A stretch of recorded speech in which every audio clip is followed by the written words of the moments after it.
ನಮ್ಮನ್ನು ಜೀವಂತವಾಗಿರಿಸುವ ಶಕ್ತಿ ಯಾವುದು? ನಾವು ತೆಗೆದುಕೊಳ್ಳುವ ಉಸಿರ ಅಥವಾ ಅದನ್ನು ಮೀರಿದ ಯಾವುದಾದರೂ ಒಂದು ಚೈತನ್ಯ ನಮ್ಮೊಳಗಿದೆಯಾ? ಗಾಯತ್ರಿ ಮಂತ್ರದಲ್ಲಿ ನಾವು ದೇವರ ಹತ್ತಿರ ಜ್ಞಾನ, ಬುದ್ಧಿ ಕೊಡುವಂತ ಮಾತ್ರ ಕೇಳುವುದಿಲ್ಲ, ಪ್ರಾಣವನ್ನು ಕೊಡುವಂತ ಪ್ರಾರ್ಥಿಸ್ತೇವೆ. ಇವತ್ತಿನ ನಮ್ಮ ಚರ್ಚೆ ಗಾಯತ್ರಿ ಚೈತನ್ಯ ಅನ್ನೋ ಗ್ರಂಥವನ್ನು ಆಧರಿಸಿದೆ. ಇದರಲ್ಲಿ ವಿವರಿಸಿರುವ ಪ್ರಾಣ ಅನ್ನೋ ಈ ಅದ್ಭುತ ಮತ್ತು ತುಂಬನೇ ಸಂಕೀರ್ಣವಾದ ವಿಷಯದ ಬಗ್ಗೆ ಸ್ವಲ್ಪ ಆಳವಾಗಿ ಮಾತಾಡೋಣ.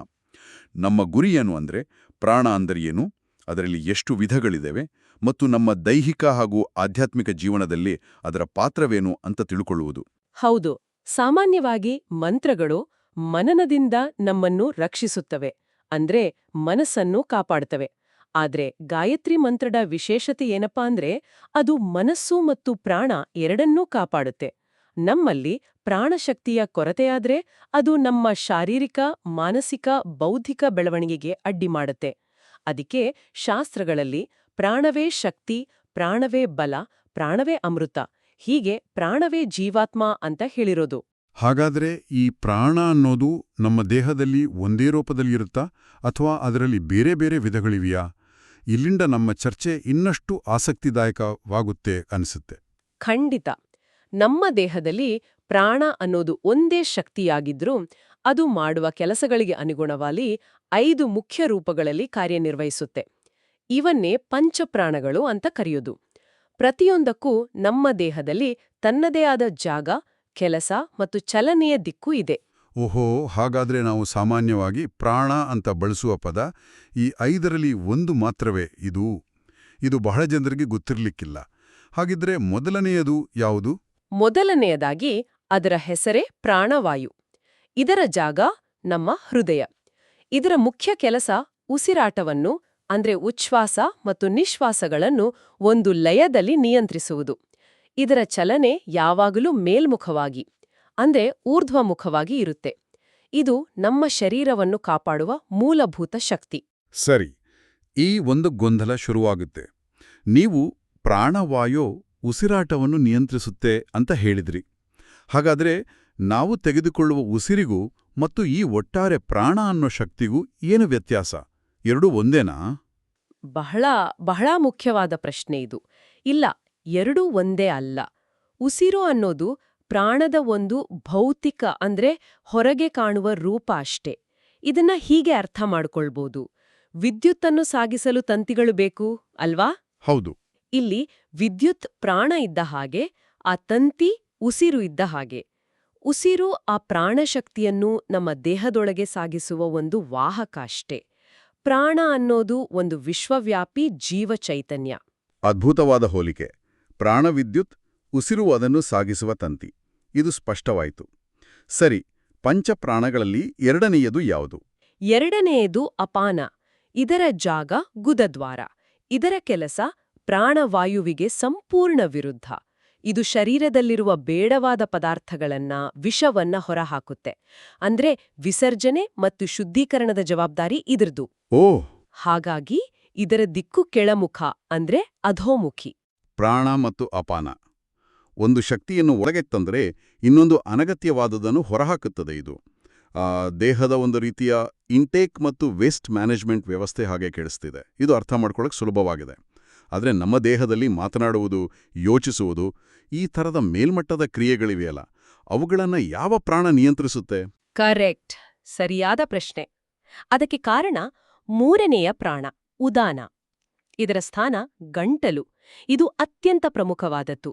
ವಿವೇಕ ಮತ್ತು ಪ್ರಜ್ಞೆಯನ್ನು ಬೆಳೆಸುವುದು, ನಾವು ಮಾತನಾಡುವ ಶಬ್ದಗಳನ್ನು ಉಚ್ಚರಿಸುವುದು ಇದರ ಕೆಲಸ. ಅಷ್ಟೇ ಅಲ್ಲ, ನಮ್ಮ ನಿಯಂತ್ರಣದಲ್ಲಿಲ್ಲದ ಕಣ್ಣೀರು, ತೇಗು, ಸೀನು ಮುಂತಾದ ಶರೀರದ ಪ್ರತಿಕ್ರಿಯೆಗಳಿಗೂ ಇದೇ ಕಾರಣ.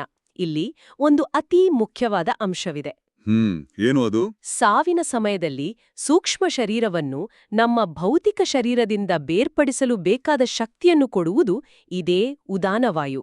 ಇದರ ದಿಕ್ಕು ಕೂಡ ಮೇಲ್ಮುಖ. ಒಂದು ಕ್ಷಣ ನಿಲ್ಲಿಸಿ. ಸಾವಿನ ಸಮಯದಲ್ಲಿ ಸೂಕ್ಷ್ಮ ಶರೀರವನ್ನು ಬೇರ್ಪಡಿಸುವ ಶಕ್ತಿಯೇ ಉದಾನ ಅಂದಾಗ ಇದು ಆಧ್ಯಾತ್ಮಿಕ ಸಾಧಕರಿಗೆ ಅತ್ಯಂತ ಪ್ರಮುಖವಾದ ಪ್ರಾಣವಾಗಿರ್ಬೇಕಲ್ವೇ? ಮೋಕ್ಷ ಅಥವಾ ಮುಕ್ತಿಯ ಕಲ್ಪನೆಯಲ್ಲಿ ಇದರ ಪಾತ್ರ ಬಹಳ ದೊಡ್ಡದಿರ್ಬೋದು. ಖಂಡಿತ. ಯೋಗಿಗಳು ತಮ್ಮ ಪ್ರಾಣವನ್ನು ಸುಲಭವಾಗಿ ತ್ಯಜಿಸಲು ಇದೇ ಉದಾನ ವಾಯುವಿನ ಮೇಲೆ ಹಿಡಿತ ಸಾಧಿಸ್ತಾರೆ. ಇದು ನಿಜಕ್ಕೂ ಬಹಳ ಆಳವಾದ ವಿಷಯ. ಸರಿ, 4ನೆಯ ಪ್ರಾಣದ ಬಗ್ಗೆ ತಿಳಿಸಿ. 4ನೇಯದು ವ್ಯಾನ. ಇದಕ್ಕೆ ಒಂದು ನಿರ್ದಿಷ್ಟ ಜಾಗ ಅಂತ ಇಲ್ಲ. ಇದು ನಮ್ಮ ಸಂಪೂರ್ಣ ಶರೀರದಲ್ಲಿ ಹರಡ್ಕೊಂಡಿದೆ. ರಕ್ತವು ಶರೀರದ ಪ್ರತಿಯೊಂದು ಅಂಗಕ್ಕೂ ತಲುಪುವಂತೆ ನೋಡಿಕೊಳ್ಳುವುದು ಹಾಗೂ ಎಲ್ಲಾ ಜೀವಕೋಶಗಳಿಗೆ ಪೋಷಕಾಂಶಗಳನ್ನು ತಲುಪಿಸುವುದು ಇದರ ಮುಖ್ಯ ಕೆಲಸ. ಓ, ಹಾಗಾಗಿ ಇದು ಸರ್ವಮುಖಿ, ಅಂದ್ರೆ ಎಲ್ಲಾ ದಿಕ್ಕುಗಳಲ್ಲಿಯೂ ಚಲಿಸುತ್ತೆ. ಅಂದ್ರೆ ವ್ಯಾನವು ನಮ್ಮ ದೇಹದ ಲಾಜಿಸ್ಟಿಕ್ಸ್ ಅಂಡ್ ಟ್ರಾನ್ಸ್ಪೋರ್ಟ್ ನೆಟ್ವರ್ಕ್ ಇದ್ದಾಗೆ ಅಂತನಾ? ಇದು ಸರಿಯಾಗಿ ಕೆಲಸ ಮಾಡದಿದ್ದರೆ ದೇಹದ ಕೆಲವು ಭಾಗಗಳಿಗೆ ಪೋಷಣೆ ಸಿಗದೆ ಸಮಸ್ಯೆಗಳು ಶುರುವಾಗಬಹುದು. ನಾವು ಸಾಮಾನ್ಯವಾಗಿ ಹೇಳುವ ನರ ಹಿಡಿದುಕೊಂಡಿದೆ ಅಥವಾ ರಕ್ತ ಸಂಚಾರ ಸರಿಯಿಲ್ಲ ಎನ್ನುವ ಮಾತುಗಳಿಗೂ ಇದಕ್ಕೂ ನೇರ ಸಂಬಂಧವಿರಬಹುದಲ್ವೇ? ಖಂಡಿತ, ನೇರ ಸಂಬಂಧವಿದೆ. ಮತ್ತು ಕೊನೆಯದಾಗಿ 5ನೇಯದು ಸಮಾನ. ಇದರ ಸ್ಥಾನ ನಾಭಿ ಅಥವಾ ಹೊಕ್ಕುಳು. ನಾವು ತಿಂದ ಆಹಾರವನ್ನು ಜೀರ್ಣಿಸಿ ಅದರಿಂದ ರಸವನ್ನು ಬೇರ್ಪಡಿಸಿ ರಕ್ತವನ್ನಾಗಿ ಪರಿವರ್ತಿಸುವುದು ಇದರ ಪ್ರಮುಖ ಕೆಲಸ. ಅಷ್ಟೇ ಅಲ್ಲ, ಕಣ್ಣು ಮಿಟುಕಿಸುವಂತಹ ಸಣ್ಣ ಪುಟ್ಟ ಕ್ರಿಯೆಗಳನ್ನು ಇದು ನಿಯಂತ್ರಿಸುತ್ತೆ. ಇದರ ದಿಕ್ಕು ಸಮಾನಮುಖಿ, ಅಂದ್ರೆ ಎಲ್ಲೆಡೆ ಸಮಾನವಾಗಿ ಪೋಷಣೆಯನ್ನು ಹಂಚುವುದು. ಹಾಗಾದ್ರೆ ಯಾರಿಗಾದರೂ ಅಜೀರ್ಣವಂತಹ ಸಮಸ್ಯೆಗಳಿದ್ದರೆ ಅದು ಸಮಾನ ವಾಯುವಿನ ಏರುಪೇರಿನಿಂದ ಆಗಿರಬಹುದು ಅಂತನಾ? ಹೌದು. ಈ ಪಂಚಪ್ರಾಣಗಳ ವ್ಯವಸ್ಥೆಯಲ್ಲಿ ಯಾವುದೂ ಏರುಪೇರಾದರೂ ಇಡೀ ಶರೀರವೇ ಅಸ್ವಸ್ಥಗೊಳ್ಳುತ್ತೆ. ಉಸಿರಾಟದಲ್ಲಿ ತೊಂದರೆ, ಹೃದಯ ಬಡಿತದಲ್ಲಿ ಏರುಪೇರು, ಶರೀರದಲ್ಲಿ ಶಕ್ತಿಯ ಕೊರತೆ, ಮಂಕು ಕವಿದಂತಾಗುವುದು, ಹೀಗೆ ಹಲವು ಸಮಸ್ಯೆಗಳು ಕಾಣಿಸ್ಕೊಳ್ತವೆ. ಸರಿ, ಇದೇ ಗಾಯತ್ರಿ ಚೈತನ್ಯ ಗ್ರಂಥದಲ್ಲಿ ಮಾನವ ಶರೀರವನ್ನು ಒಂದು ಆಪತೋಲೋಕ, ಅಂದ್ರೆ ಒಂದು ಪ್ರತ್ಯೇಕ ಲೋಕ ಅಂತಲೇ ಪರಿಗಣಿಸಲಾಗಿದೆ. ಇದರ ಅರ್ಥವೇನು? ಇದು ಕೇಳಲಿಕ್ಕೆ ಬಹಳ ದೊಡ್ಡ ಪದದಂತೆ ಅನ್ಸುತ್ತೆ. ಇದರ ಅರ್ಥ ಸರಳವಾಗಿದೆ.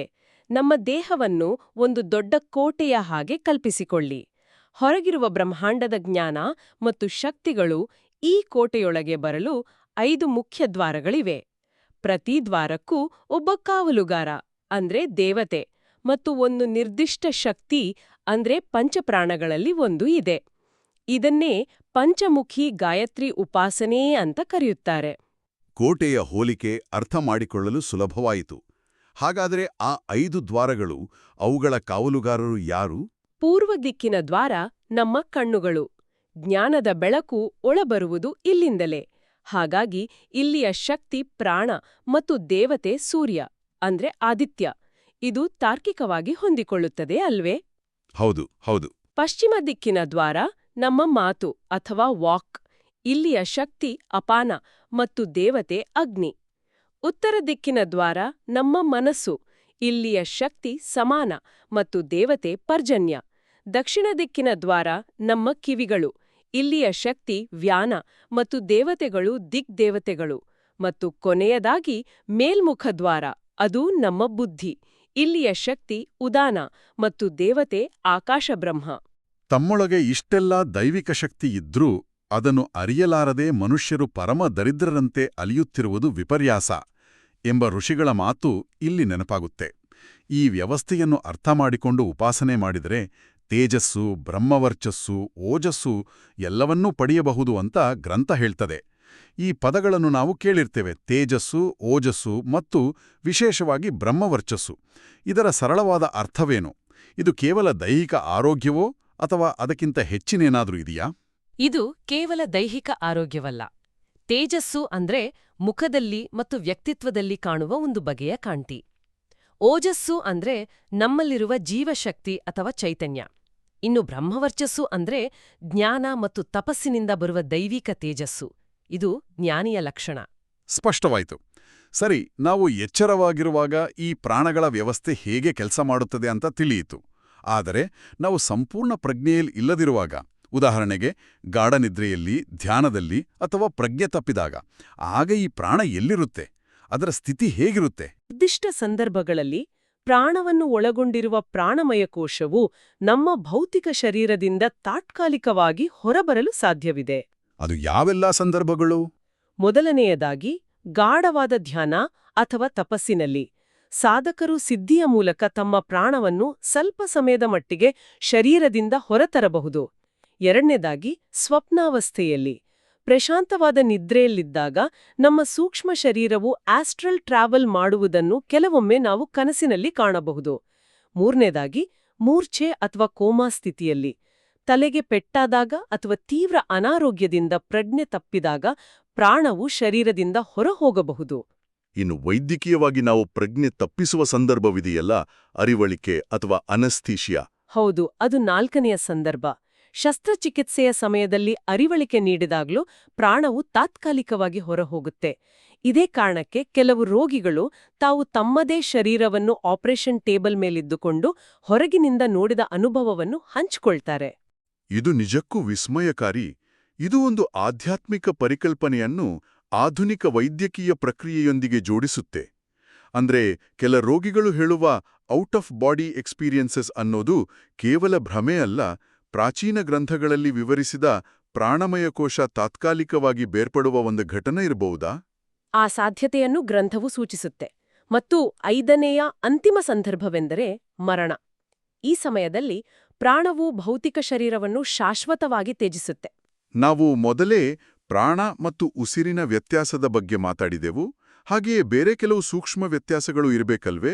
ಉದಾಹರಣೆಗೆ ಪ್ರಾಣ ಮತ್ತು ವಾಯು, ಅಂದ್ರೆ ನಾವು ಉಸಿರಾಡುವ ಗಾಳಿ, ಇವೆರಡೂ ಒಂದೇ ಅಲ್ವೇ? ಇಲ್ಲ, ಅಲ್ಲೂ ಸೂಕ್ಷ್ಮ ವ್ಯತ್ಯಾಸವಿದೆ. ನಾವು ಉಸಿರಾಡುವುದು ಕೇವಲ ಆಮ್ಲಜನಕ, ಸಾರಜನಕ ಇರುವ ಗಾಳಿಯನ್ನಲ್ಲ, ಅದರಲ್ಲಿರುವ ವಿದ್ಯುತ್ ಆವೇಶವನ್ನು, ಅಂದ್ರೆ ಅಯೋನುಗಳನ್ನು, ಅಯೋನ್ಸ್ ಕೂಡ. ಪ್ರಾಣಾಯಾಮದಂತಹ ಕ್ರಿಯೆಗಳ ಮೂಲಕ ನಾವು ಹೆಚ್ಚು ಋಣಾತ್ಮಕ ಅಯೋನುಗಳನ್ನು, ನೆಗೆಟಿವ್ ಅಯೋನ್ಸ್, ದೇಹದೊಳಗೆ ತೆಗೆದುಕೊಳ್ಳುತ್ತೇವೆ. ಈ ಅಯೋನ್ಗಳೇ ಪ್ರಾಣದ ಸೂಕ್ಷ್ಮರೂಪ. ಓ, ಉಸಿರು ಸ್ಥೂಲರೂಪದ ವಾಹನವಾದರೆ ಪ್ರಾಣವು ಸೂಕ್ಷ್ಮರೂಪದಲ್ಲಿ ಅದರ ಮೇಲೆ ಪ್ರಯಾಣಿಸುತ್ತೆ. ಇದು ನಿಜಕ್ಕೂ ಹೊಸ ದೃಷ್ಟಿಕೋನ. ಗ್ರಂಥದಲ್ಲಿ ಜೀವನೀ ಶಕ್ತಿ ಅಂದ್ರೆ ಲೈಫ್ ಫೋರ್ಸ್ ಎನರ್ಜಿ ಈ ಪದವೂ ಬರುತ್ತೆ. ಪ್ರಾಣಕ್ಕೂ ಜೀವನೀ ಶಕ್ತಿಗೂ ಏನು ವ್ಯತ್ಯಾಸ? ಋಷಿಜ್ಞಾನದ ಪ್ರಕಾರ ಇವೆರಡೂ ಬೇರೆ ಬೇರೆ. ಪ್ರಾಣವನ್ನು ನಾವು ಸೂರ್ಯನಿಂದ ಪಡೆದ್ರೆ, ಜೀವನೀ ಶಕ್ತಿಯನ್ನು ದೈವೀ ಲೋಕಗಳಲ್ಲಿ ಒಂದಾದ ವಿಷ್ಣು ಲೋಕದಿಂದ ಪಡಿತೇವೆ ಅಂತ ಹೇಳಲಾಗಿದೆ.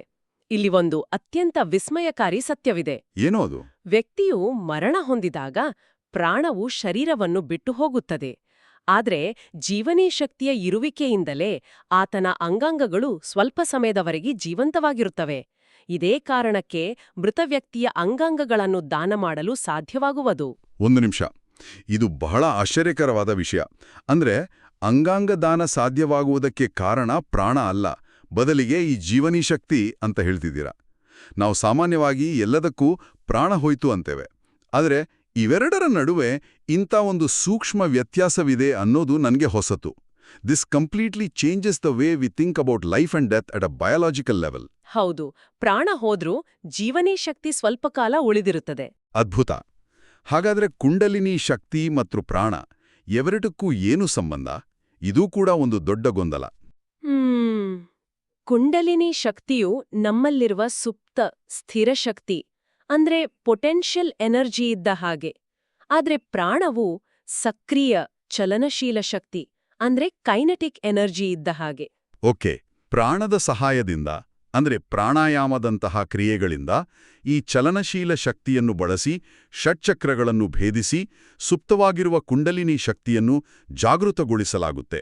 ಅಂದ್ರೆ ಪ್ರಾಣವು ಕುಂಡಲಿನಿಯನ್ನು ಜಾಗೃತಗೊಳಿಸುವ ಸಾಧನ ಅಥವಾ ಚಾಲಕ ಶಕ್ತಿ. ಸರಿ, ಕೊನೆದಾಗಿ ಒಂದು ಪ್ರಶ್ನೆ. ಪ್ರಾಣ ಮತ್ತು ವಿಶ್ವಚೈತನ್ಯ ಇವೆರಡರ ನಡುವಿನ ವ್ಯತ್ಯಾಸವೇನು? ಪ್ರಾಣವು ಜೀವಿಗಳು ಜೀವಂತವಾಗಿರಲು ಕಾರಣವಾಗುವ ಶಕ್ತಿ. ಆದರೆ ವಿಶ್ವಚೈತನ್ಯ ಎಂಬುದು ಅದಕ್ಕಿಂತಲೂ ಬಹಳ ವಿಶಾಲವಾದದ್ದು. ಅದು ಸೃಷ್ಟಿಯ ಸಮಗ್ರ ಜ್ಞಾನ, ವಿವೇಕ, ಶಕ್ತಿ ಮತ್ತು ಎಲ್ಲಾ ಅಂಶಗಳನ್ನು ಒಳಗೊಂಡಿರುವ ಒಂದು ಬೃಹತ್ ಚೈತನ್ಯ. ಪ್ರಾಣವು ಆ ವಿಶ್ವಚೈತನ್ಯದ ಒಂದು ಸಣ್ಣ ಜೀವದಾಯಕ ಅಂಶವಷ್ಟೇ. ಸಾಗರ ಮತ್ತು ಅದರ ಒಂದು ಹನಿ ಇದ್ದ ಹಾಗೆ. ಹೌದು, ಸರಿಯಾಗಿ ಹೇಳಿದ್ರಿ.